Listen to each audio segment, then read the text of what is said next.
Hello friends, मिली tutorials channel में आपका स्वागत है। मैं हूँ मिली। फ्रेंड्स, आज की क्लास में मैं आपको थ्रेडिंग धागा पकड़ना और चलाना बताऊंगी। तो इसमें मैं आपको एक नया तरीका आज बताने वाली हूँ। और इसकी पिछली क्लास में मैंने आपको बताया था कि अपने आप से थ्रेडिंग करने के लिए आपको किस तरीके से धागा पकड़ना चाहिए और किस तरीके से आपको धागा चलाने की प्रैक्टिस करनी चाहिए। तो अगर अभी तक आप लोगों ने वो मेरी क्लास नहीं देखी है तो आप मेरे चैनल पे जाके देख सकती हैं। और अगर आप मेरे चैनल पे नए हैं तो मेरे चैनल को आप सब्सक्राइब कर लें। अगर आपको मेरे वीडियो पसंद आते हैं तो कमेंट करके आप लोग ज़रूर बताया करें। तो ये मेरा एक नया तरीका है, जिस तरीके से जैसे कि इसके पहले जो भी मैंने आपको धागा पकड़ना और चलाना बताया है उसमें मुंह में आपको धागा दबाना होता है और हाथ से इस तरीके से चलाना होता है। लेकिन इसमें आपको मुंह में धागा नहीं दबाना पड़ेगा, हाथ से ही आपको धागा पकड़ना है और चलाने की प्रैक्टिस करनी है। जैसे ये कैंची है छोटी, तो जिस तरीके से हमारी कैंची चलती है आप कैंची समझ के ही धागा चलाएंगी जब तक आपकी अच्छे से प्रैक्टिस हो जाएगी। इस तरीके से हम कैंची चला रहे हैं, इसी तरीके से हमको धागा चलाने की प्रैक्टिस करनी है। तो फ्रेंड्स, मैंने यहाँ पे थ्रेडिंग वाला ये धागा लिया है। आप प्रैक्टिस के लिए यहाँ पे कोई भी धागा ले सकते हैं, सिलाई वाला है। मार्केट में भी आपको प्रैक्टिस के लिए अलग धागा मिल जाएगा। लेकिन जब आप प्रैक्टिस अच्छे से करना सीख जाएँ उसके बाद आप थ्रेडिंग वाला ही धागा हमेशा चलाने की प्रैक्टिस करें, जिससे कि आप जब फोरहेड आईब्रो अपर लिप करेंगी तो इस धागे की चलाने की प्रैक्टिस आपको अच्छे से होनी चाहिए, क्योंकि इससे ही आपको करनी होती हैं। तो सबसे पहले मैं यहाँ पे थ्रेडिंग धागा ले ली हूँ और आपको इस जैसे ये कैंची चलती है इसी तरीके से समझ के आपको धागे को चलाने की प्रैक्टिस करनी है। तो यहाँ पे सबसे पहले जब आप प्रैक्टिस करना शुरू करेंगी तो आपको अपने अनुसार ही धागा लेना है। तो देखिए फ्रेंड्स, इस तरीके से आपको धागा लेना है। फिर आपको क्या करना है, आपको इसकी कैंची बनानी है। तो कैंची इसमें आपको अलग तरीके से बनानी है, क्योंकि ये धागा आपको मुंह में नहीं दबाना है, हाथ से ही चलाना होता है। तो आपको इस तरीके से अंगूठे पे, ये देखिए इस तरीके से आपको अंगूठे पे धागा रखना है और फिर आपको इसमें अंगूठे में धागा लपेटना है।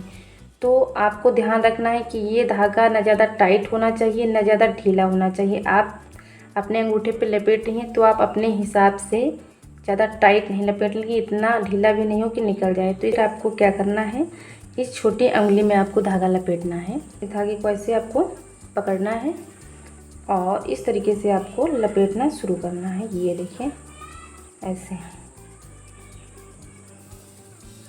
तो इसमें आपको ज़्यादा धागा नहीं लपेटना है और अपने अनुसार आपको बड़ा छोटा धागा रखना है, क्योंकि जब आप प्रैक्टिस करेंगे शुरुआत में तो आपको अपने अनुसार ही धागा जितना आपको सही लगता है, जितनी कैंची आपकी सही बनती है उस हिसाब से आपको रखना है। ज़्यादा ना बड़ा ना ज़्यादा छोटा, इस हिसाब से आपको धागा इसमें भी अच्छे से लपेट लेना है। इतने अच्छे से लपेटना है कि धागा बार बार चलाते टाइम खुलना नहीं चाहिए।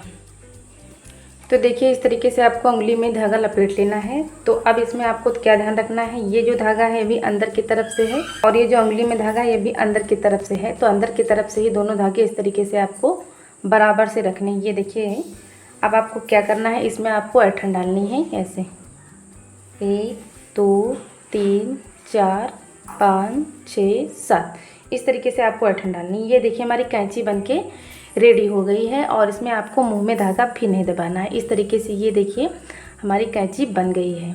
तो अब आपको इसको चलाना कैसे है, जैसे कि मैंने आपको बताया था, जिस तरीके से आप कैंची चलाती हैं वही समझ के आपको ये धागा चलाना है।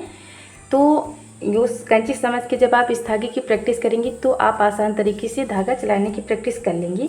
इस तरीके से देखिए 3 फिंगर इसमें अंगूठा है और इसमें अंगूठे और उंगली में धागा इस तरीके से हम लपेट के रखे हैं। अब आपको क्या करना है, ये जो हमारी फिंगर है ये वाली, तो इससे हम यहाँ पे इस धागे पे प्रेशर देंगे जब हम चलाएंगे।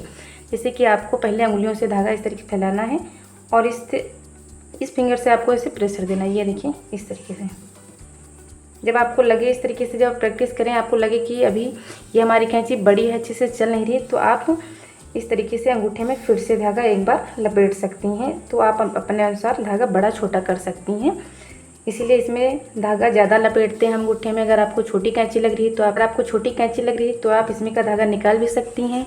अगर आपको बड़ी लग रही है तो इसमें आप दोबारा से इसे लपेट भी सकती हैं, जिससे कि छोटी कैंची आपकी बन जाए। अब आपको क्या करना है, ये देखो हमारा बन गया है। अब आपको क्या करना है, इस फिंगर से आपको इस पर प्रेशर देना है जब आप चलाने की प्रैक्टिस करेंगे। देखो इस तरीके से हम करेंगे, फिर इस तरीके से देखिए तरीके से है।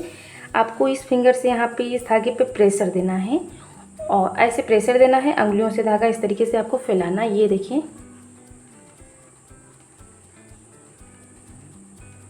चल रहा आराम से।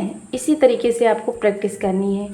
आपको प्रेशर देना है उंगली से, फिर आपको ऐसे उंगलियों से धागा फैलाना है, फिर प्रेशर देना है इस तरीके से। ये देखिए, तो इसी तरीके से आपको धागा चलाने की प्रैक्टिस करनी है। और इस तरीके से जब आप धागा चलाना सीख जाएंगे तो इससे आप अपनी खुद की आईब्रो, फोरहेड, अपर लिप कर सकती हैं, दूसरों की भी अपर लिप, फोरहेड, आईब्रो कर सकती हैं। लेकिन अच्छे से आपकी धागा चलाने की प्रैक्टिस होनी चाहिए। जब तक आप अच्छे से प्रैक्टिस नहीं करेंगी तब तक आप नहीं कर सकती।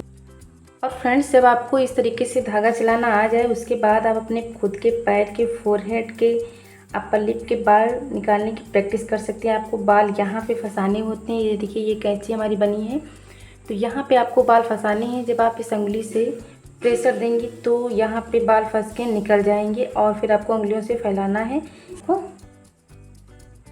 चलाना है धागा। तो इसी तरीके से इस धागे के चलाने की प्रैक्टिस आप लोगों को करनी है। तो फ्रेंड्स, आज की क्लास आप लोगों को कैसी लगी कमेंट करके आप लोग ज़रूर बताना। अगर आपको मेरे वीडियो पसंद आते हैं तो कमेंट करके बताइए। अगर आपको कुछ नहीं समझ में आता है तब भी आप लोग कमेंट करके पूछ सकती हैं, मैं दोबारा से आप लोगों को बता सकती हूँ। तो फ्रेंड्स, मिलती हूँ एक नई क्लास के साथ। तब तक के लिए बाय बाय, थैंक यू।